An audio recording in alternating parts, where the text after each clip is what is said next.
What would you play with black in this position? This position is from a 3-minute game I played on chess.com at over 2100 elo, and in this position, after white's precedent mistake, black is completely winning, but there is one move to completely crush white's position.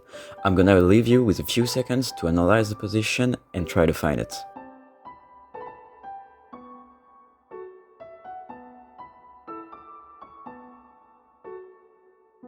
Okay, now let's analyze the position together.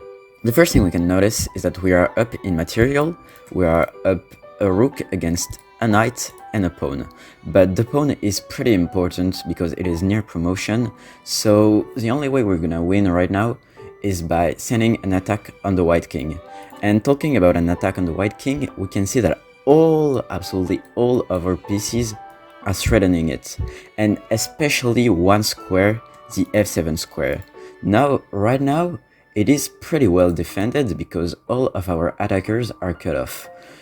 Another important aspect is that this pawn is indeed near promotion and is threatening our rook.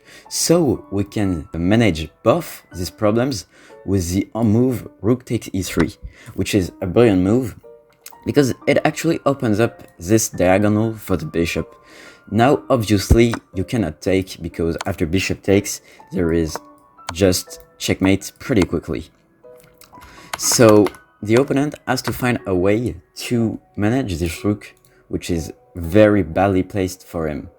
So here my opponent played the move knight d1, which I found to be a pretty inventive move for defense because it actually defends this f2 square and puts some more pressure on this rook. Now there is another brilliant move in this position, and I'm gonna leave you again with a bit of time to think about it.